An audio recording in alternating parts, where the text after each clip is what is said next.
Welcome to the SAG-AFTRA Foundation's Conversations at Home program. I'm Angelique Jackson from Variety.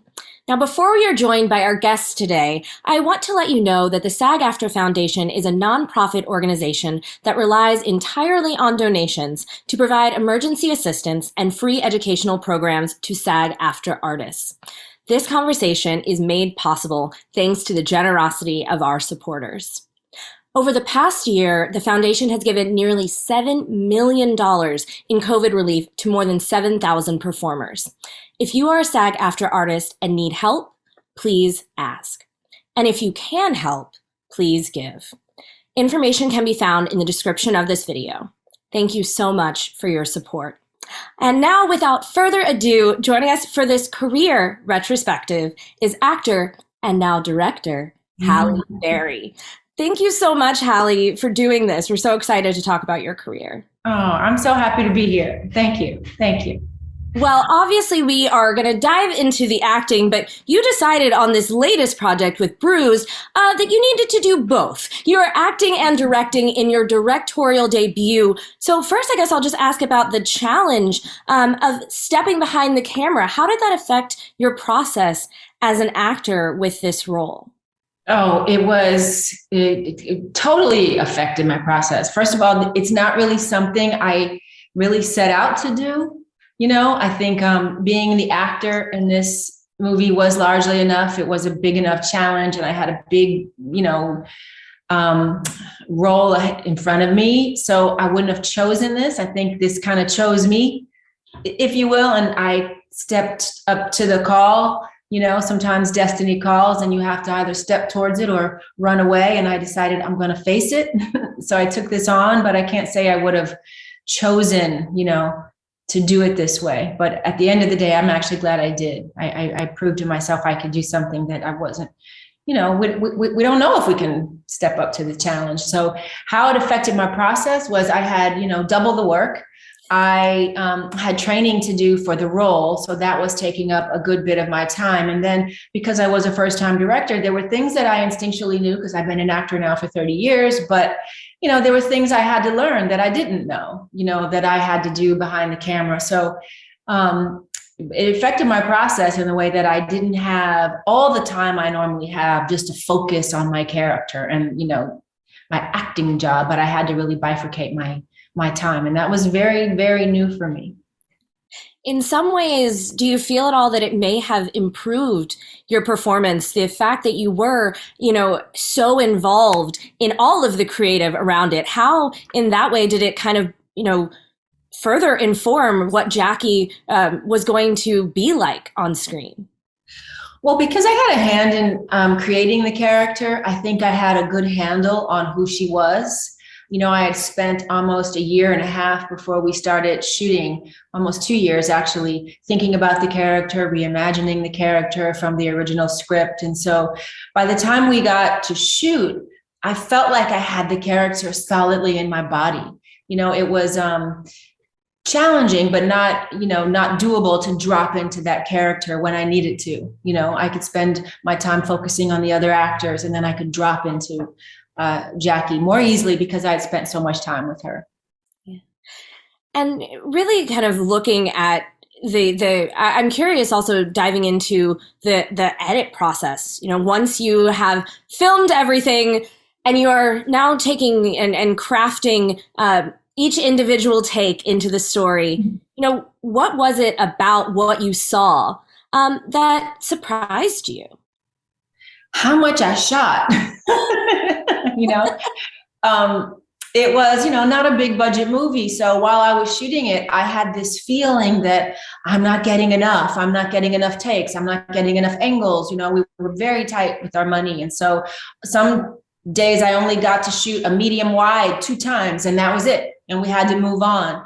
So I had a feeling that I wasn't getting all the things. And when I got into the edit, I was blown away with how much footage we actually had. When I put my first director's cut together, the movie was 3.5 hours long. So we had plenty of footage, and then it became trying to figure out what stays a part of the movie and what unfortunately has to, sadly end up on the floor. We can't have a 3.5-hour movie. So then that surprised me that I had to, start figuring out which of my babies had to go away and couldn't be a part of the story.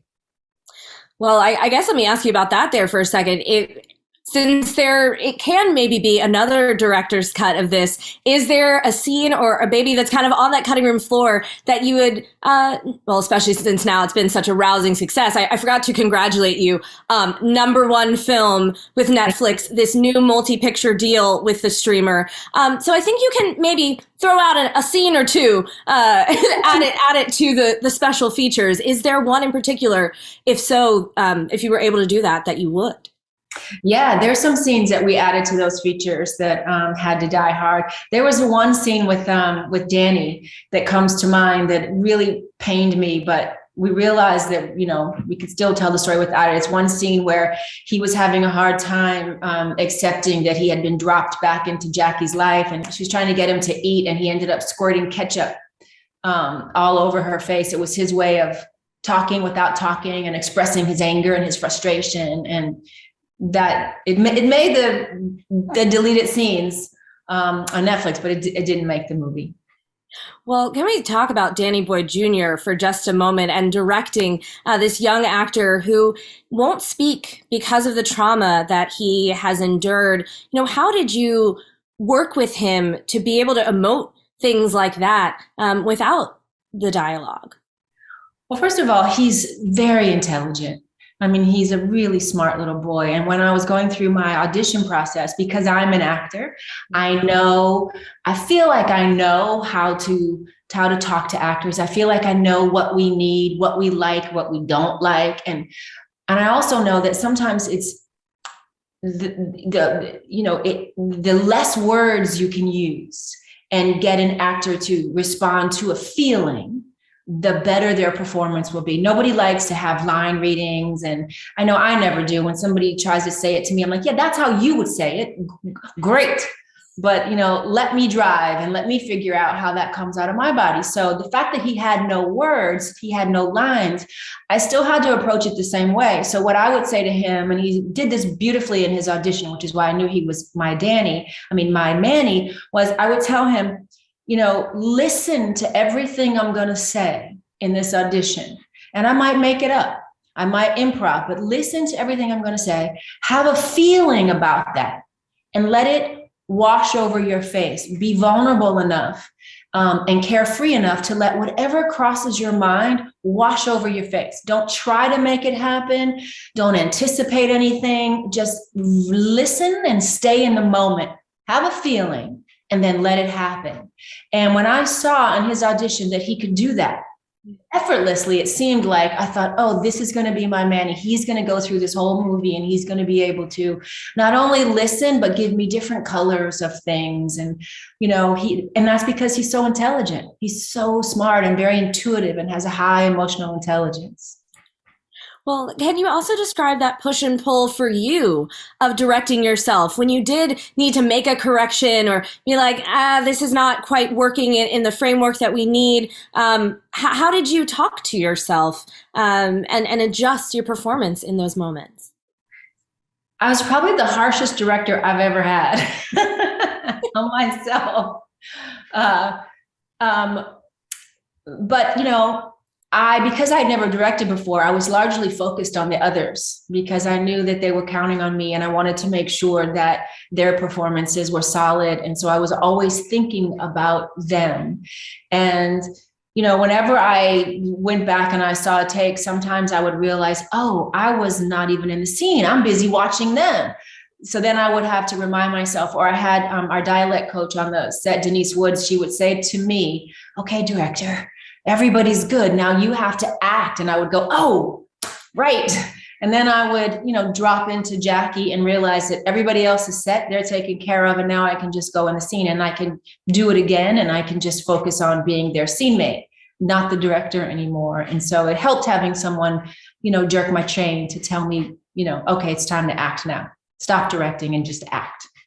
And that's the thing, like you mentioned earlier, you had been working on this project for nearly 2 years. So you really did know Jackie inside and out. And for people who may not be familiar with that story of how you came to this project and how then you ended up directing, kind of give us a little bit of some information about how that long road kind of transpired. Yeah, well, this was the first script that I was given when I switched agencies. And because I'm talking to actors, what I want actors to know is it's really important that we don't stay stuck at an agency where we're not fully believed in, we're not being supported, our talents aren't being utilized, because I was stuck somewhere for a while. And while everybody loved me there, and I loved them too, I guess I had found myself in a place where I was kind of sitting on a shelf and nothing was really happening for me. And I got the courage to leave. And that was a hard thing to do because I loved everybody there. But when I left and I went to my new agent, this was the first script they gave me. And I thought, oh my God, yes, this is what I'm dying to do. But nobody sees me like this, but this is what I'm dying to do. And then they said, well, but it belongs to someone else. It belongs to Blake Lively. So you can't do it. And then I was like, oh, well, why would you show me this if I can't do this? Like, this is torture. And they said, well, we just wanted to know if this is the kind of thing that you want to do. And I said, yes, absolutely. Deep, meaty, fractured, complicated character. Yes, yes, yes. So they said, well, let's see what happens with Blake. She may or may not do it because we represent her also. We can't do anything, but just wait. And if she decides to do it, then, we'll figure out, another great part for you. I said, okay. So I waited and I waited. And while I was waiting, because I believed in my bones that this was going to be my story, I reimagined what the story would be. Instead of being a 21-year-old white Irish Catholic woman, what it would be like if it were me, a middle-aged Black woman. And instead of it being a young woman getting another chance, I thought, how much more impactful would it be if it's a middle-aged woman fighting for a last chance? A last chance is very different than another chance. So it took like 6 months to decide not to do it. But in those 6 months, I got my pitch together. I reimagined like what the story could be. And when she finally passed on her own volition, my agent said, okay, now it's your time. I've got an appointment for you. You can go talk to the producer, make your pitch. So that's what I did. But I was ready. I had 6 months to think about it. So I went, I made my pitch. And to my surprise, they said, yes, we love it. We do think it would be great reimagined in this way. We've never seen a Black woman fighter in this way, in this community, in this world. We've never seen an MMA fighter. We've seen a lot of boxing. MMA is also new. It's what's happening right now. So they said, yeah, do it. But then after they said I could do it, they said, no, you have to go find a filmmaker. And I thought, me? Okay. And so I set out to find a filmmaker, and I wanted it to be a woman because I wanted the story to keep a female gaze and talk about all of the things that make it very feminine, about the relationships between, man, woman, mother, daughter, mother, son. All of those things were very important to me, and that they be told from a female point of view. And when I met with these women, the problem was because my reimagining wasn't yet written, it was just in my mind, that the women that I spoke to were very much like, well, I love the drama. Let's just make it a drama about these fractured souls. And like, let's not make it a fight story. Or some director said, let's just make it a straight fight story. Let's not have all the drama. Let's just make it about, simplify it and make it just about the fight. But for me, you couldn't have the fight without the drama that led her to the fight, or all of the reasons that leads a woman to be a part of a blood sport. I thought we needed them both. And so I realized nobody saw it like I saw it. And I finally, one of my dear friends, Elaine Goldsmith Thomas, said to me, look, why don't you do it? You seem to understand it. You're passionate. Every time you talk about it, you light up, you know the story, you see it in your head, you love the sport. Do it. And I thought, but it's too big of a role. I've never directed before. Like, this is too much. I can't do it. And she said, the only thing that's stopping you is fear. The only thing that's stopping you is that you don't believe you can. So if you believe you can, I believe you can. And I took 48 hours, slept on it, thought about it, agonized over it. And finally, I came to the realization that, I have to tell the story. I have to play this part. And so I guess I'm going to have to face the fear and just step into it. And I'm going to have to do it. There's so much of it that is the backstory of how this movie got made that is so poetic in its connection to the actual journey that Jackie is going on and overcoming her own fears and really, her journey of self-discovery. How did this project, and this is probably too big of a question for this early in conversation, but, how did this project change your life? Oh, immensely. For all of those reasons, I feel like in my own life, my life was paralleling Jackie's in some ways. It was stepping into our power, stepping away from our fear as women, realizing our worth, realizing what we deserve to do, realizing that we can, juggling motherhood and career at the same time. All these things that I struggle with in my own life that I was metaphorically dealing with in this film. And I feel so empowered on the other side of it. That's how it's changed my life. I dared to do something that seemed scary and seemed bigger than me. And it was a hard journey. I had to raise the money. I had the money, then I lost the money, and then I got the money back, and then I lost it again. I had to cut days out of my movie because I had to put all of my salary into the movie and about $300,000 of my own money into the movie just to keep it going. And I realized how important this was to me. And I realized what it meant to fight for what you believe in and really do that, really put all your skin in the game, what that really meant. And taking a big risk. I've always known if you don't risk big, you can't win big, and I learned just what I'm made of, and any chance we get to face a fear and learn what we're made of, we just walk with that much more confidence in the world. And so I've been forever changed because I went through this experience. As hard as it was, I'm forever changed. I remember you saying that idea of risk big to win big, even back in 2001 about Monsters Ball. This has been something that has been such a hallmark of your career. When you think back to the risks you took early on, how did they build to taking this risk on this film? Because I always look to take a risk. And, truth is, it doesn't always turn out. Sometimes you don't win, but I've learned you're really not going to win if you don't risk. If you play it safe and you settle for mediocrity, or you don't really try to come outside your comfort zone and do something different, do something new, then you run the potential of just staying stuck. And staying stuck is really scary, to me. So how did my risk taking prepare for this moment? Very simple. I just always want to take a risk, always with the knowing if you fail at something, there is no real failure. It's just, okay, that didn't work. But you learn when something doesn't work. Even if you learn what not to do, you learn and you pick yourself back up, put on your big girl panties, and you keep a stepping, and you try it again. And it's about being, tenacious and resilient, and realizing that we're going to screw up. We're going to get it wrong sometimes, but you can't stop trying to get it right. Because when you get it right, then you get it right, and it pays off. There's no feeling like it. Let's dive a little deeper into Jackie as well. This is a role you not only put your money and your time on the line for, you put your body on the line for this one. Training for 2.5 years, truly immersing yourself in MMA culture and the UFC.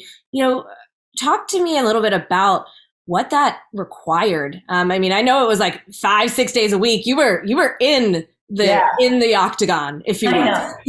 And I loved it. I loved it so much. I love all the women of the sport, and not only UFC, even Invicta, the all-female league, all of them are hoping to get to the UFC, I think, on some level. But Invicta is such a hub and such a home for these women where they get sort of nurtured in the sport. And I loved getting to know all of them and hearing their stories and interviewing them and understanding why women fight, because I don't think as women, most of us, we don't want to get punched in the face. We don't want to be a part of a blood sport, So I was fixed on understanding why we do this and what do we get out of that as women. And besides that, it was training, and I got to train with some of the best in the world, learn jujitsu, Muay Thai, Taekwondo, Judo, Aikido, wrestling, boxing, kickboxing, like all of these very fascinating disciplines I got to learn from some of the best teachers in the world.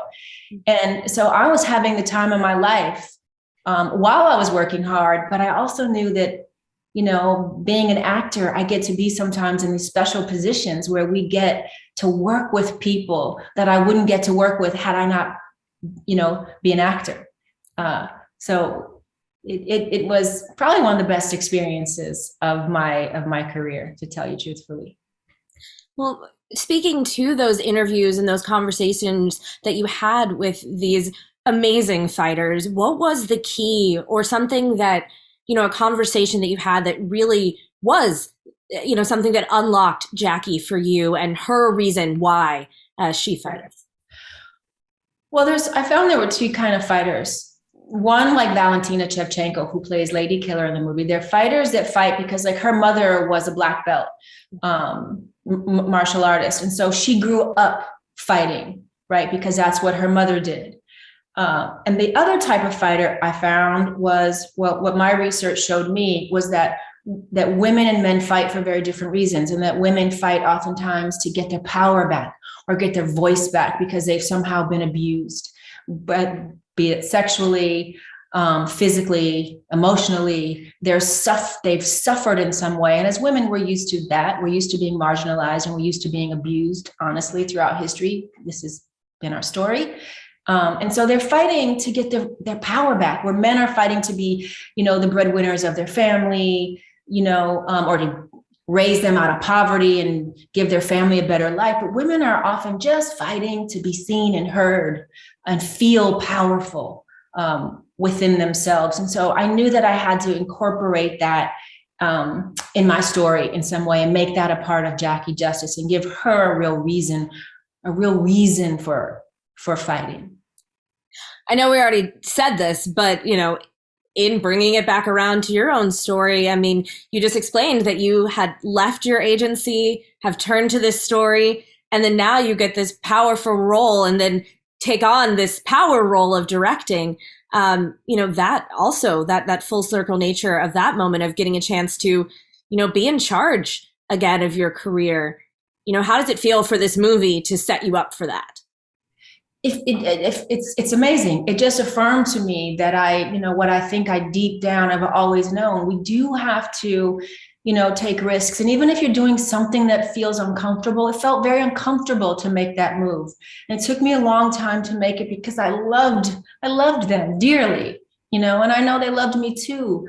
But sometimes you just, you're in a relationship that you need to leave. And that can be a business relationship. It can be a love relationship. It can be a friendship. Sometimes you just have to make a change. Whatever situation you're in isn't really servicing you anymore to your highest good. And so it reminded me to always not be afraid to leave. I've left love relationships before for the very same reason. It's not servicing me anymore. I'm not happy here. So it's about not refusing to stay stuck and not being afraid to make a change because of what others will say or what people might feel or how it might make you look. We always have to stay in touch with that gut that's guiding us, and not be afraid to listen to it. And so this affirmed that for me in a big, huge way. I was going to ask you, when was the moment that you got out of the octagon in your career because you were scared? I guess, I will just ask you that because I don't know the answer. What would you say that moment was for you? I don't think I've ever run out of the octagon. To tell you the truth, I've never run out. I've always stayed and I've faced it. And even when I ran, say, I wasn't running, I was purposefully leaving because I knew where I wasn't benefiting me. I was stuck and I needed to unstick myself. And there's a difference from running and purposefully leaving. Yeah, absolutely. Let's talk about this cast that you were so fortunate to surround yourself with in this film.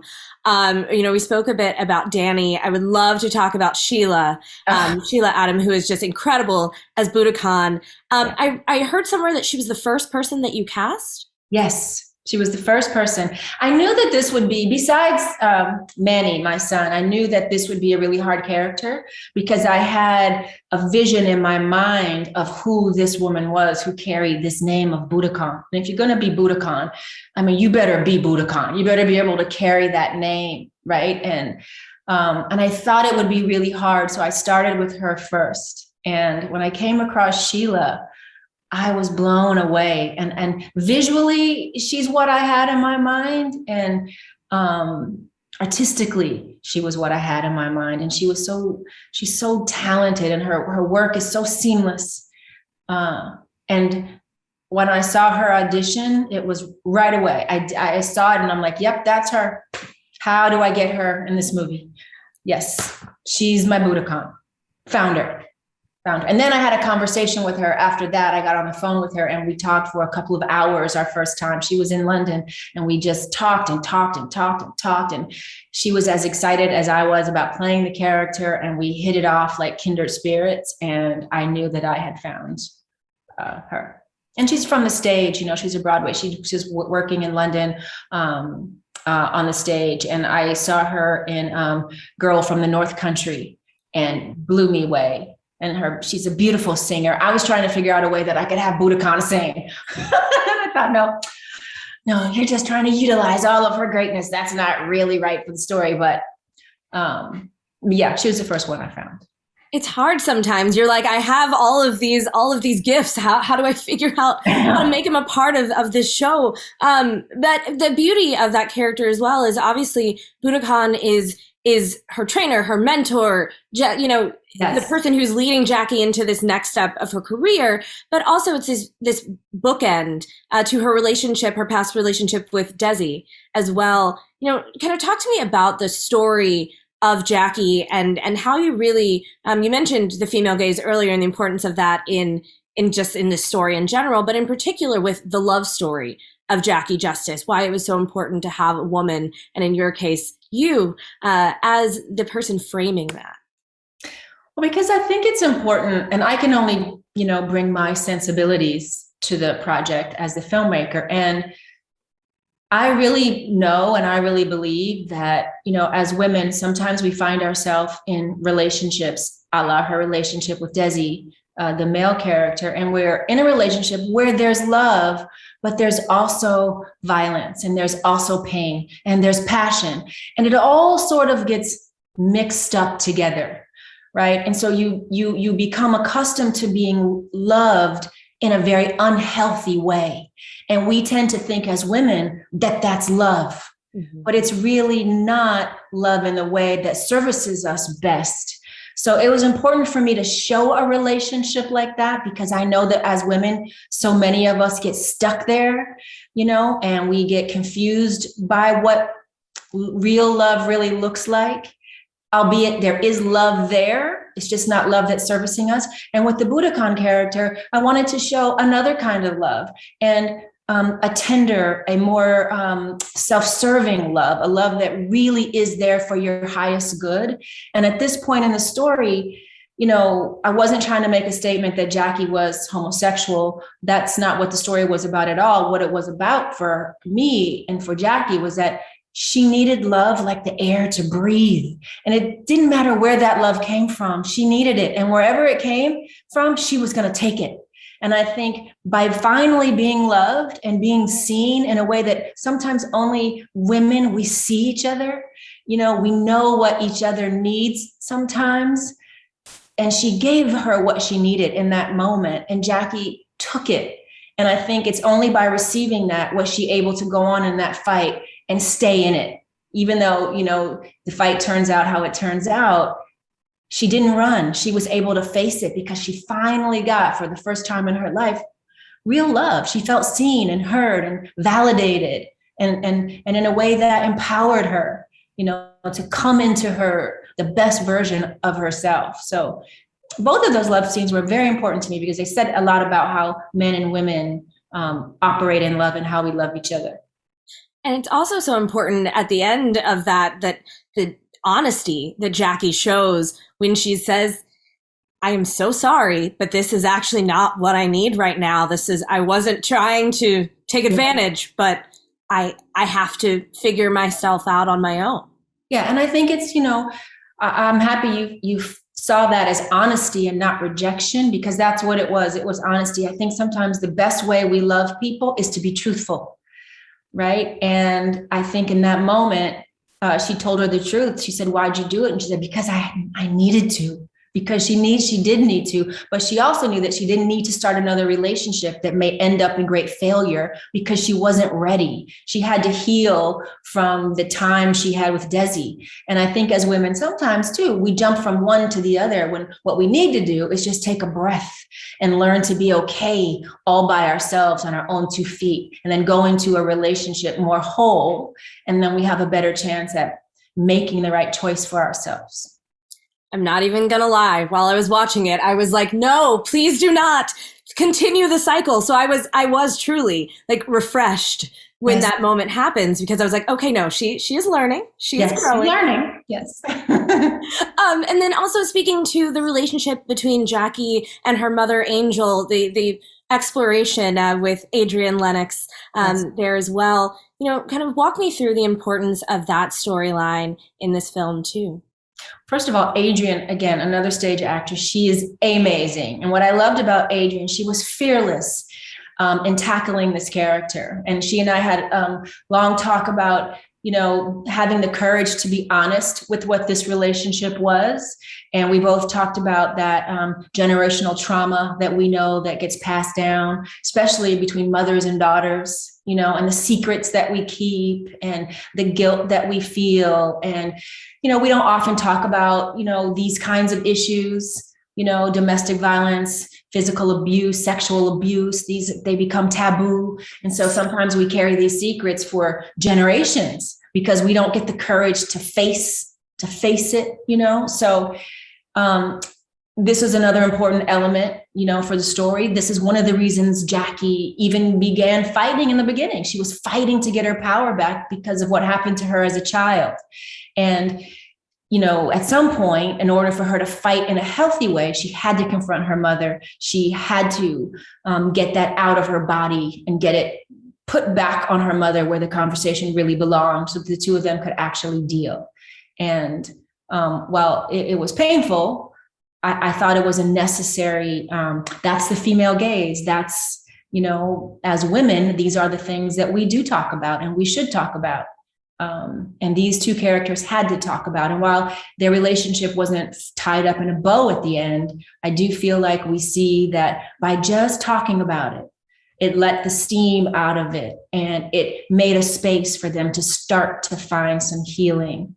And I want to hope that as the months went on, these two characters found a way to start dealing with each other more honestly, and hopefully find some healing. I mean, I think that's one of the things too. You leave this film, kind of hoping and wanting to know what happens next with these characters. I'm sure for you, 6-7 months down the road where everyone ends up, probably 6-7 years down the road, just kind of in your imagination. Is this a role?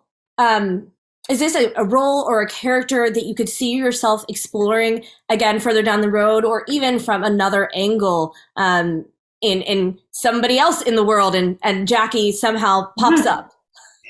Yeah, there's many sequels, to this story. There's many different ways you could go, and I do very much love this world. I very much love the sport. I very much love these characters.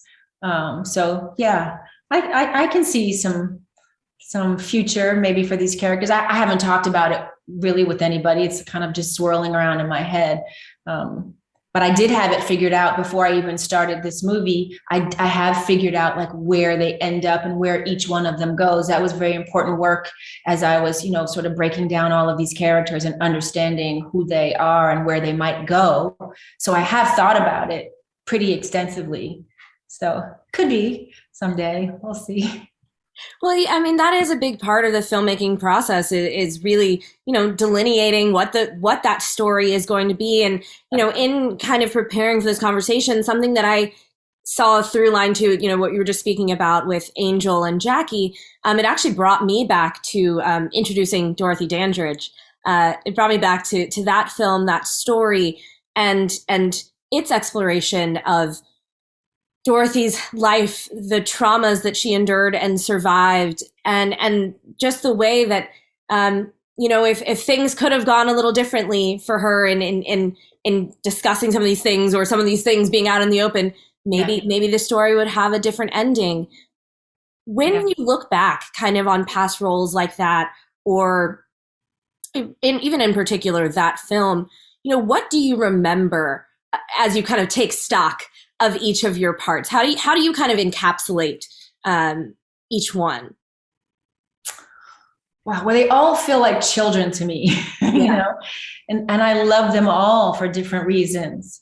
Some of them gave me a chance to have like great cathartic experiences where I got to sort of get things out of my body on a personal level that I needed to get out of my body, to explore certain parts of myself that I needed to explore. Some were just a chance for me to have great fun and learn something new, or work with people that I'd always wanted to work with, albeit actors or directors, or be a part of telling stories that interest me. Some, like say the John Wick I just did, gave me a chance just to be physical and use that part of my instrument and my body, and have fun and learn. So I look at them like children, like they all have been very meaningful throughout the course of my career, even ones that, people have said, "Wow, why'd you do that?" There are reasons why I did it, and they're valid in my mind. Well, let's talk about some of your children. And since I did bring up Dorothy Dandridge, let's talk about her first. Yeah. The Emmy-winning role, this one written by one Miss Shonda Rhimes in her early career. I know. Before some people forget about that. No, yes, that was a coup. Yeah. Amazing. Well, in this role, this is our first Black woman nominated for Best Actress. I know in some ways you've kind of spoken about in your own personal career, finishing what Dorothy started.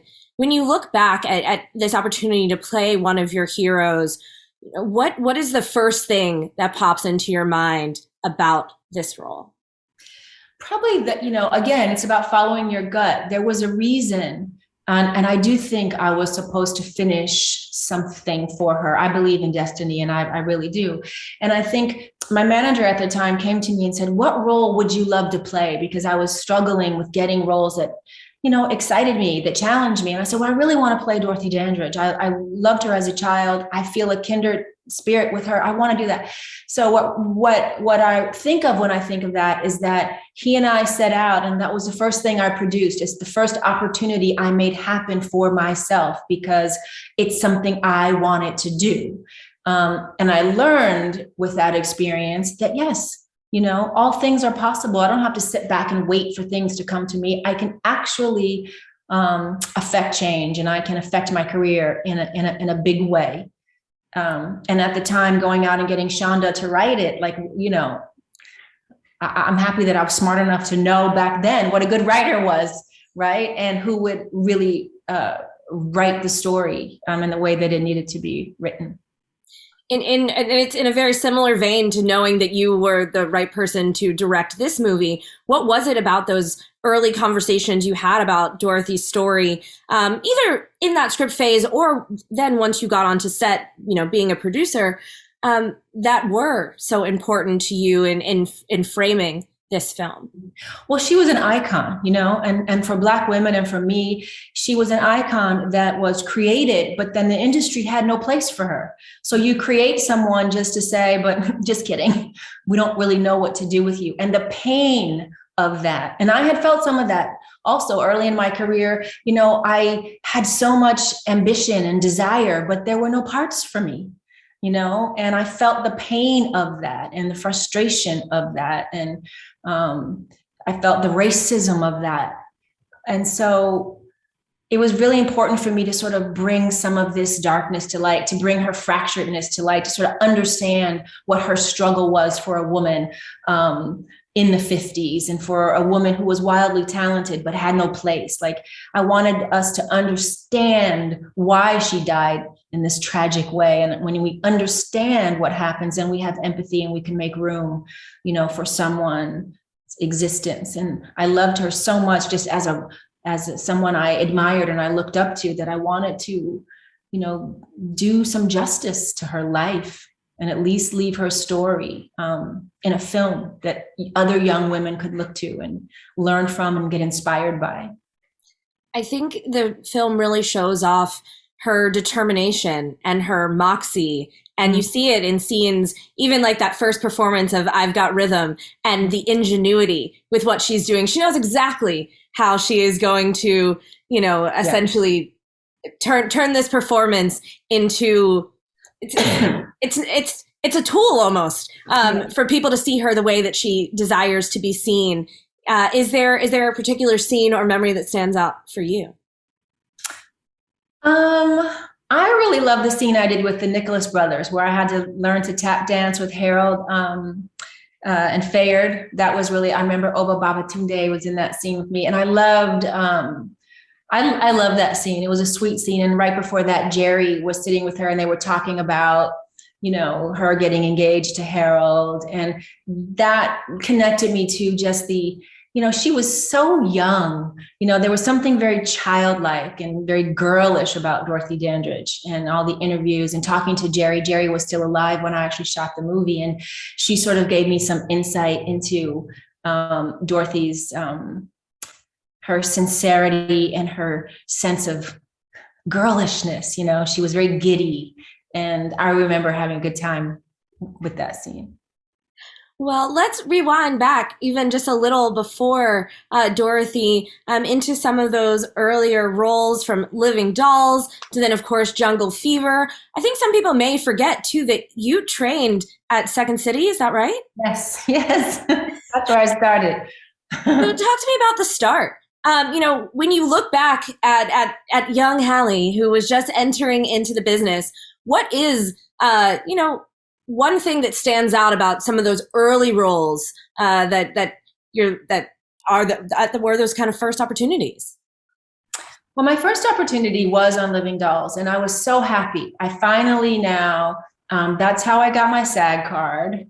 And that's a catch-22. Getting that card is like, how anyone gets it, I don't know. But I got my SAG card. And while I was grateful for that opportunity, I realized right away that I was just kind of the token on the show, that I didn't have much of a part. They didn't really know what to do with me. I was that girl that was like, hi, everybody. And at the end, I'd be like, come on, y'all, let's go. Like I wasn't being utilized. I wasn't growing. And so that was a short-lived series. And part of me was happy because I got to move on. And the next role I got was Jungle Fever. And that made me feel like, now this is what I wanted to do.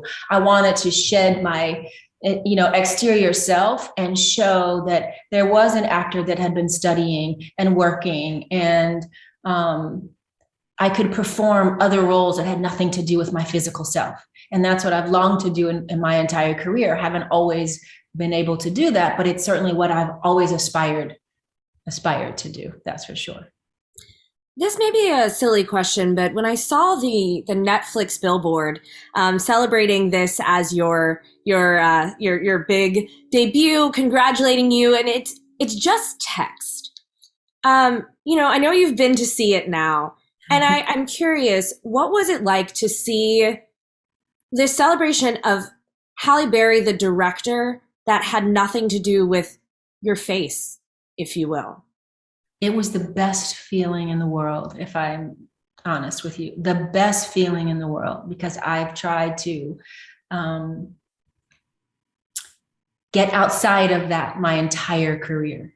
So to just see my name, and the fact that anybody would even know who I was, like just to see that name and like to know what that meant in the world right now was a bit mind-blowing, but to just see my name and not that face, really, that was a big moment for me personally, which is why I made my way to the sign and had to take my picture in front of it.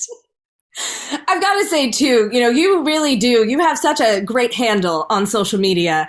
How much fun do you have getting a chance to, engage with the audience and speak to people about Bruised, but also about your career in general, kind of in those back and forths on social? Well, social it's been a great tool. I think for a while I stopped doing interviews because like in 8 years I stopped. And it's because I felt like the same story kept being spun, and I was being editorialized in ways that just weren't reflective of where I was, how I'd grown, what was important to me, or it just didn't feel true anymore. So I just stopped talking. So with social media, now I get to go on and I can chime in my own voice and say what I want to say. My sense of humor can be felt. I hope my sincerity about things that I care about can be felt. I get to put out images that I want to put out, and I have a real relationship with people. Like I often chime in and talk to my fans and my followers, and I want to hear what they have to say. And I try to get into meaningful conversation. I'm not down for the snarky stuff and the hate and all that. That's not what I'm trying to do. And I kick those people right up. I don't have any problem deleting. I don't want the hate. It's not that you can't say anything bad about me. Just don't come there with hate. Come and criticize. I'm here for it. But you're going to have to be respectful, because I'm going to be respectful to you. So I like that I can set my own boundaries and we can have a real dialogue. And that makes me feel closer to people than I've ever felt as a result of, social media. Is there a question or a comment someone has asked you there recently that really stuck out to you, something you were able to kind of get into a dialogue about? Well, someone, has asked me recently kind of like, why did you give Nikki some hate? And the person I talked to too said, with all due respect, I just want to know, why didn't you have Nicki Minaj on your all-female soundtrack? The ones that have been kind of coming at me in a snarky way, I've been trying not to deal with, but this person really was just asking, and I could tell they were asking, why did you do that? Because I love her.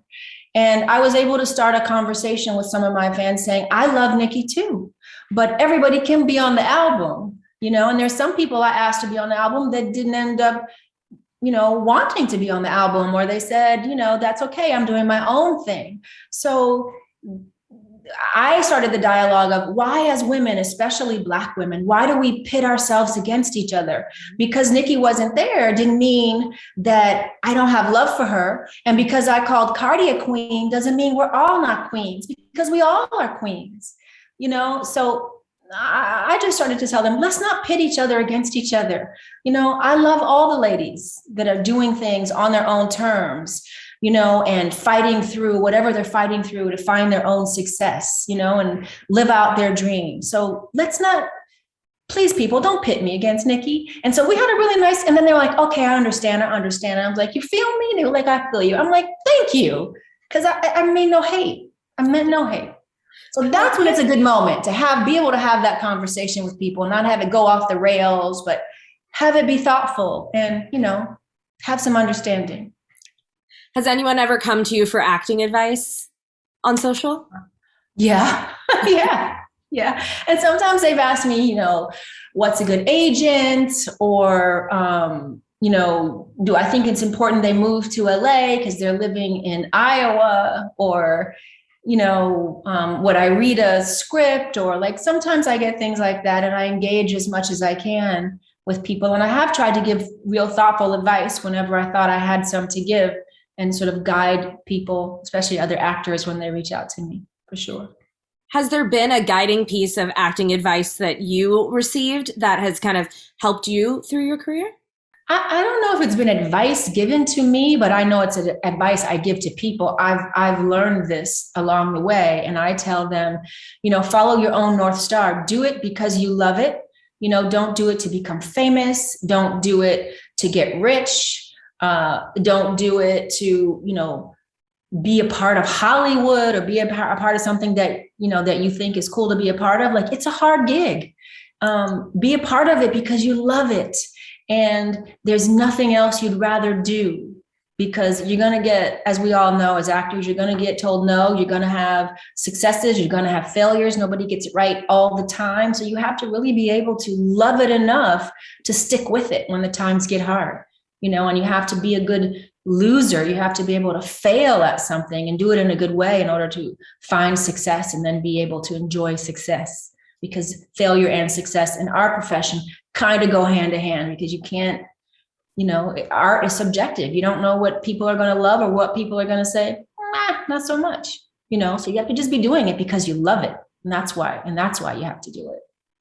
You said it beautifully recently when discussing the Razzie that, you know, if you can't be a great loser, you don't deserve to win. Yeah, honestly. And I think we can't take ourselves so seriously. Like when you win the Academy Award, which I was lucky enough to win, you can't think, oh, I'm the shit or I'm the best, because you're not.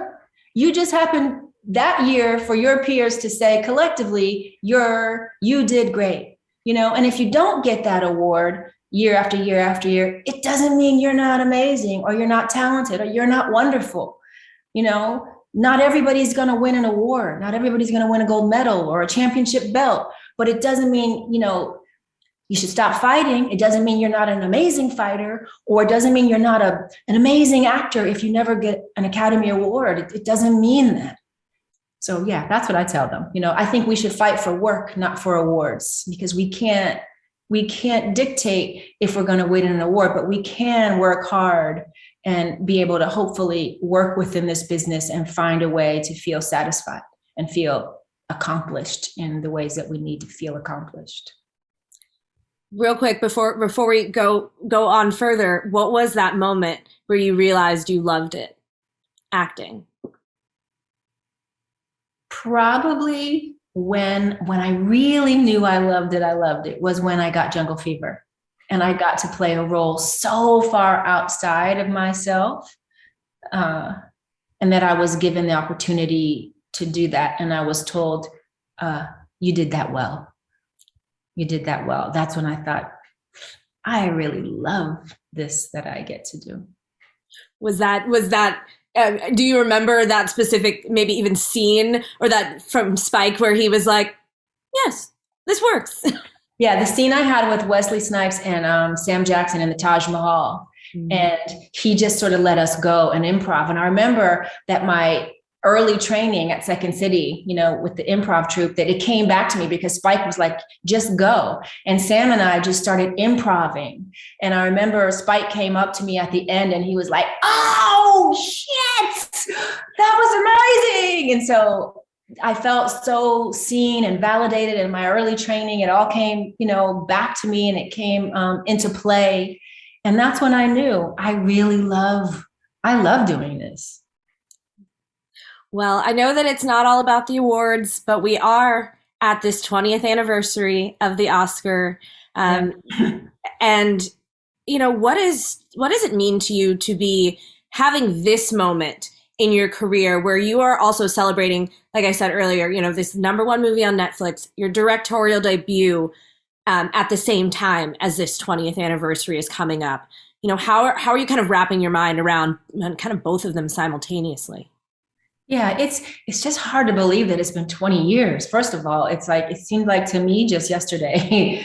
And it's been a long time. And I'm happy to know that in 20 years, one, I'm still here, doing what I love to do on my own terms, and that I'm still taking risks and chances. That's always what I ever aspired to do. So it is a big moment. And, but at the same time, I'm, you know, not trying to put anything extra on it other than I'm just happy that I'm still a part of the conversation and I'm getting to be a part of telling stories, and that I'm still an actor and I love what I'm doing 20 years later. It's amazing.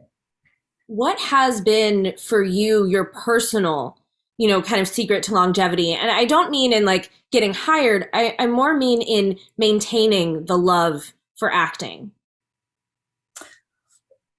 Well, I think for me, it's been about continuing to take chances and try new things. I think what would probably have killed my love is if I sort of stayed stuck on one type of role, or, if I allowed myself to get put in a box, which I desperately have tried not to get put in a box, which is why Jungle Fever was so important for me, to get out of that beauty queen turn, model turn, now you're an actor. I really had to make sure I didn't get put in that box. And I think that's what's kept me interested, because I'm always searching for new things. And, people don't always understand it. Well, why would you do that after you did that? Because I want to do new things, because I want to grow. I want to learn. I want to stretch myself. Sometimes it's going to work. Sometimes it's not. But I'm really afraid of being stuck, and not trying and not growing. That's one of the greatest reasons to do it. And I think that's why I'm actually probably still here after all these years. And then, of course, like you said, the variation of roles goes from Boomerang to Baps to Bond, and then on, through John Wick and The Call. And, there have been so many different iterations, of what a Halle Berry movie is. What, I guess after Monsters Ball, let's just go to like 2001, as you are kind of deciding what you want to do next, who you want to be next. What was the most important thing to you then about, what the next role could be or should be? For me, first of all, after winning that award, while it was like my highest achievement and I couldn't be more proud, and it meant everything to me, what it didn't mean was that the script truck would back up to my house and just dump a load of, great roles at my feet, because that still hasn't happened in 20 years. That award didn't bring that to me. So what I wanted to do was just keep doing the things that got me the award, which was taking chances, taking risks. Because when I took Monsters Ball, so many people thought it was going to end my career, and it didn't end my career. It brought me the highest honor I could win. So I wanted to make sure that I didn't let that Oscar curse sit down on me, which people you've heard probably talk about, where you now feel like people tell you you're good at something and now you're expected to do Oscar-winning performances every movie you do. Well, the truth is, who knows what an Oscar-winning performance is? Who knows what's going to garner anyone an Oscar any year? You just have to do what you love. And for me, it was to still keep taking chances like I took on Monsters Ball, because that's why I ended up there. And I've continued in my career that way and tried to be fearless and not allow myself to be suffocated or to be afraid to try things, or not operate from what an Oscar winner would do, but just stay an actor who wants to grow and learn and have fun. Going back to even before you took the role in Monsters Ball, when you were reading the script, what was the scene that made you say, yes, I have to do this? It wasn't a scene. It was the totality of the piece. I understood this character. I was viscerally connected to her in some way, and the fractured and the brokenness of her, and kind of all the characters. At the time, I loved talking about racism and the way this film talked about racism. It felt provocative and it felt important to put that in the world. Even the love scene with Billy, I had never done a love scene like that before, and the thought of doing that felt scary. But, I'm a moth to a flame that way. If something scares me, I think, well, I should probably go towards that, figure out why I'm scared of that, not just stay afraid, So it was the totality of the whole piece that very much interested me. I think that's the exploration, like you said, that, what is scary, that's the kind of exploration that audiences then get a chance to see on the screen, is that you are really, digging into these characters and working to figure out, the deepest layers of who they are. What was your process then, even for that role, as far as trying to figure out, how to portray her? Was, as an actor, I guess, rather, just in general, what is your process of connecting to a character? It's usually, I do all kinds of homework around the character, whether it's I write journals, I ask myself hundreds of questions. about the character and make sure that I have the answers, even if it never shows up on screen. Most of the time it never does, but I have to know who this character is and challenge myself to understand why they do what they do, even if they're doing something that's, unthinkable or, not necessarily likable or it's confusing. I have to understand why this character is doing what they do. I have to fall in love with the character, and so I do all kinds of exercises to help myself do that, to become acquainted with the character. And then I start making choices about the character after I do that kind of exploration, and then I leave room to, when I get on the set, to work with the director, because then the director has their point of view about the character. And then I hope to get into a collaborative conversation so that there's room for both of our ideas, and we'll find a way that, so we can sort of mesh the two so that we both can be happy with the way, we're bringing this character to the screen, to the movie, to life. What was some of that homework for Jackie? I know we talked a lot about the physical preparation for Jackie Justice, but what did it look like as you discovered who she was, whether that be through journaling or kind of research into her life in Newark or research into MMA? Well, for Jackie, it was a lot because I spoke to so many fighters. And as I was speaking to fighters, I was keeping a journal and I was constantly cherry picking the elements that I would hear that I thought would be great for this character. I was putting her together by what I was actually being told by some people, and because I worked on it for so long with the writer, Michelle Rosenfarb, the original writer, and then I actually worked on it with Stephen Adly Gurgis, the Pulitzer Prize winning playwright who writes these worlds better than anyone I know, who writes these complicated, deep characters. I spent time with him and going to visit him and talking about the characters and who Jackie might be as well, and helping create this world with him, as well as with Michelle Rosenfarb, the original writer. So I spent a lot of time with them. That was a lot of my prep because I also knew I was directing. So I didn't have just the job of figuring out the character. I had to figure out the world and all the other characters simultaneously, right? So it was an exploration into everybody, not just me. And I explored every character as if I were going to play every single character. I, as a director, and now as helping write and shape the story, I needed to know who all of these characters were for myself in order to help write and shape the story. Thinking ahead to your next directorial effort, I know you've kind of said that you're not sure if you would want to be like the star again, but I know like Clooney has done it before where he's like, okay, I'll be in it, but I'm going to be like a secondary, third character. Would that be something you would consider doing next time? I really don't want to be in it again. I would love to just direct. I think that job is largely enough, or being an actor is largely enough. But I do know this. There are times when, and I know how hard it was to get the money for this film. It was really hard to get the money and then, believe it or not, keep the money. It's like the money had wings and it seemed like it was always going to go away. So I know that if I'm putting together something again, and the only way I can get the money is if I'm somehow in it. And I think sometimes I've heard George say that's why he's been in it sometimes, because he can get the financing that way. If that were the case, and I really loved something and a story that I just wanted to tell, I might find a way to do that. But I wouldn't have the lead role like I had in this movie. I would never do that again. Never do that again.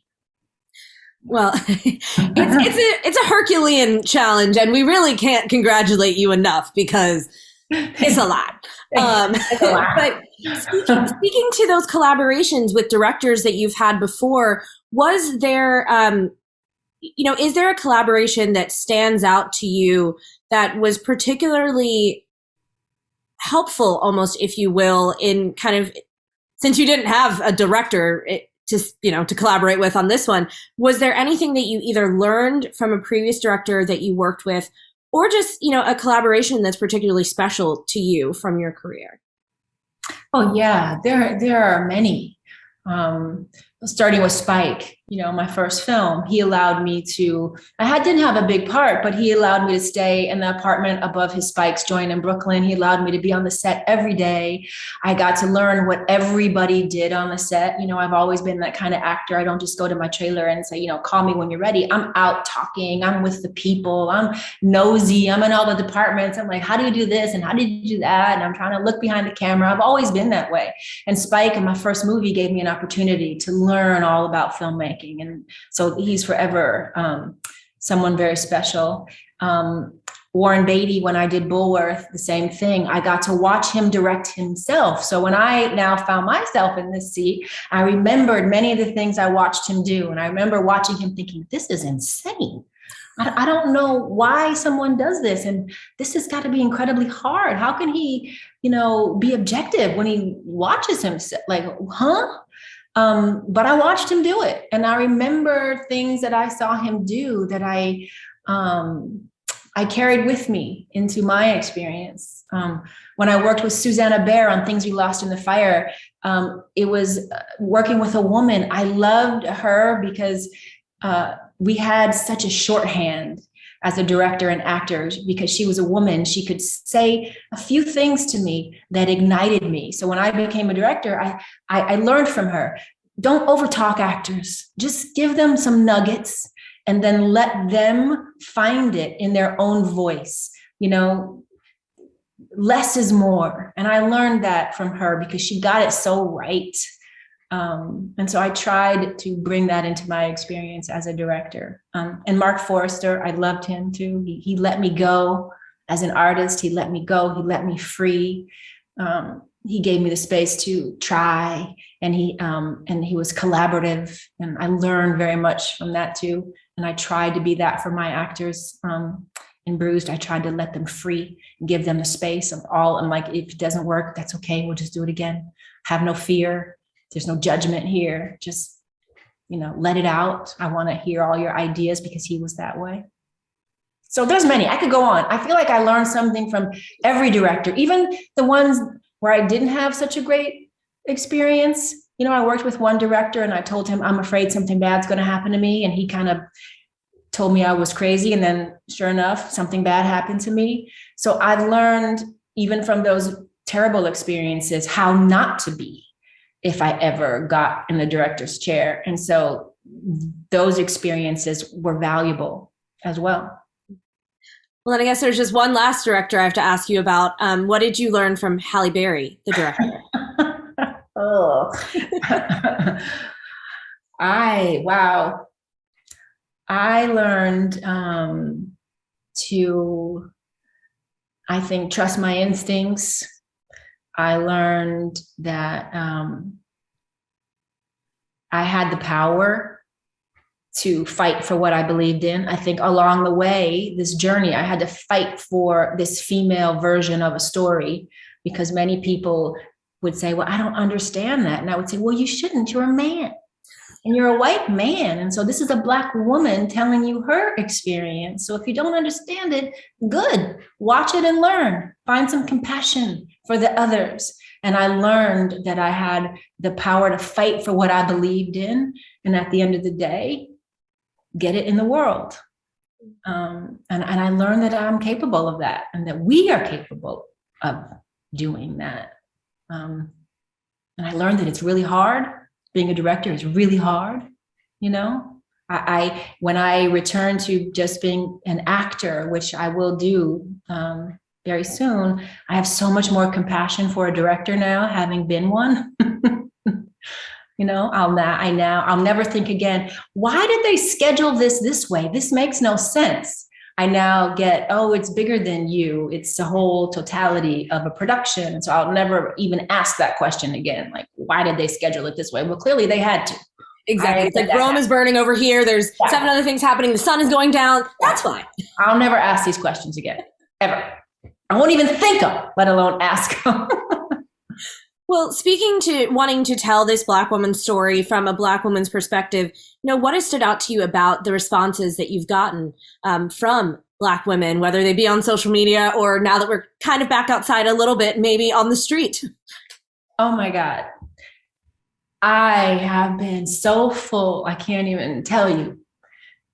It reminded me why I fought so hard, because so many of them say, oh my God, it changed my life, or I saw myself finally reflected, or I feel empowered. I feel like I'm going to conquer the world. I'm going to get back in shape. I can do whatever I want to do. Thank you for the honesty of that story. I connect to it. It's my story. And I have no more shame in my mental health, or, it's been so rewarding to read those comments, because I know as a Black woman, I've often struggled finding myself reflected as I've grown in 30 years through this industry. And I'm happy that I'm still part of it today, because our stories are getting out there and we are getting to see ourselves reflected in all the facets of who we are, and it's a beautiful, beautiful thing that we could finally see ourselves. And when I started, I wasn't seeing myself very, very much anywhere. And now it's changing. And it's been so rewarding to read those comments. And I know you've spoken about that too, even with the Oscar, while there isn't another Black woman who's won Best Actress, there have been so many more who have been nominated, and so many more writers, directors, producers, actors. The change was still real, even if that award. Yeah, it was real. And I'm heartbroken that there's nobody standing next to me. I mean, I'm truly heartbroken. I would have hoped there would be, and certainly they've been deserving. That's no question. But what I also know is, how that vote turns out every year does not determine our worth. It just does not. And at some point, we have to stop coveting that. We have to stop allowing that to set our value. We have to have other benchmarks, other standards, other ways of measuring that, because that's something that's so out of our control. And when we win one of those, it's the greatest. Yes, it's a great moment. If I ever am so lucky enough to win another one, I'm happy. That's my peers said you did well. But if I never win another one, or someone never wins one, it doesn't mean that they're not having a worthwhile career, and that they're not talented, and they're not amazing, and they're not worthy of every success. It doesn't mean that. It just doesn't mean that. And that's the beauty, as you mentioned too, of Bruised, and this almost bittersweet, but really empowering and encouraging ending of this movie, that just proving to yourself is really all that matters. Yep. And that's how I feel. I already won. I'm Jackie Justice. I won because I did it, because I didn't quit, because I had this vision and I got it out of my body the way that I wanted to get it out of my body. And I feel like people have been moved by it and are enjoying it. And we make movies for people, and the message is in the world now. And that is the win. That is the win. And sometimes winning the prize isn't always the win. The win is a very self-realized win. It's doing something that you were afraid of, thought you couldn't do, but you did it. You did it anyway. That's where I sit. Well, before we get to the next chapter and wrap up this conversation, we do have to spend a little time talking about your work as an action star, because they have been varied, but they have all been incredible. Like we said, everything from, Bond to the X-Men franchise, John Wick 3. Also, let's just talk about the kind of like the genre of superhero where you are like a regular person superhero. So that's Kidnap, The Call, all of those films. What has been the most fun part about getting to be so physical and take on the action and the sci-fi in those parts of your career? I think it's just the challenge of it. I was a gymnast when I was little. I thought I was going to be Simone Biles, but Simone Biles is Simone Biles, so I couldn't be. But that was my dream. I wanted to go to the Olympics and win a gold medal. That's what I wanted when I was 10 years old. So I've been in gymnastics, my younger self. And so when I get to use my body in this way and challenge myself this way, push myself that way, learn new things, I'm wildly excited by that. That's just as fun for me as digging into a deep, very fractured, very layered character. Sometimes it's just fun to go, lean into an action role and just use that other part of your instrument. It's fun. Well, I was listening to you talk a bit about, the X-Men of it all and kind of how you guys got like a little nugget of Wolverine and Storm's relationship.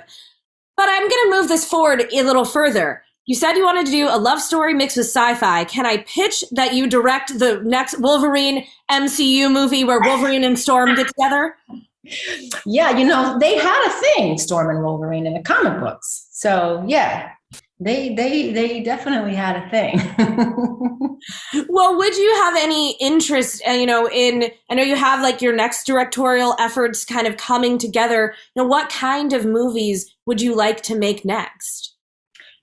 I think there'll be things that are very female centric. I think that's the white space. We don't have enough movies made with us as the protagonist or with our stories told by us. So I think that's how I will concentrate on using my voice, because I truly think that's the white space where we need more film and more representation. And that, of course, being acting and directing, I imagine. Well, acting, when I sign on as an actor, that's out of my control. I'll be a part of all kinds of movies in that genre. I'm talking about as a filmmaker. I'll probably tell stories that are, not to say they'll be void of men, but they'll have, female characters that really have meat on the bone, that really matter, that have something to say. I would be coming from my own sensibilities. And as a woman, I would lean into that, and try to tell these stories honestly. But as an actress, I'm still going to be, I want something different, something new. I want to challenge myself. I want to, go to new places, work with other people that I admire, I respect. Who are some of the people, I guess, on the top of that list? Some of the things that you haven't done yet that you are itching to do as an actor? I really want to do theater. I have an idea to do something in theater in the next years. Probably not right now, but probably in the 5 years from now. I have an idea, something that I'm wildly excited about that would be really challenging to do. So. What intrigues you so much about this part? I know you can't tell me what it is yet, but what is it about, going into the theater, number one, but number two, this particular role that really is what you're so interested in doing next? I just think it would be fun to do. And it's something that would really utilize all of who I am, all of the facets and aspects of who I am as a human. It's got all the layers, all the complexities of what I think I am and what I could bring to it. And theater, I almost did theater a few years ago, but having two children, I'm very saddled to Los Angeles, and going and having a big theater run just didn't feel like the timing and life. When my kids get a little older and I can leave, I really want to go set up shop and hopefully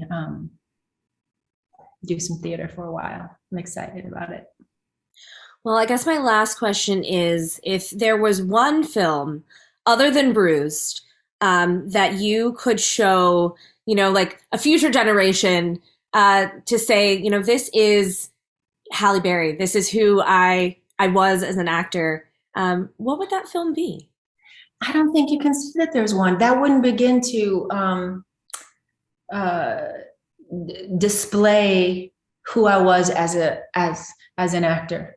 There's not one that embodies all the facets, I think, of what I can do or what I have done. So I don't think I could pick one. I'd have to say you might have to watch at least 5. As someone who had to prepare for this conversation, I can confirm you do have to watch at least 5. You will find through lines, but you gotta watch a few. Gotta watch a few. Well, congratulations on this film and truly on such an incredible body of work over these last 30 years. And here's really to the next 30 times 3 to come. Thank you. Oh my God. Thank you. Thank you so very much for taking the time today. I enjoyed it.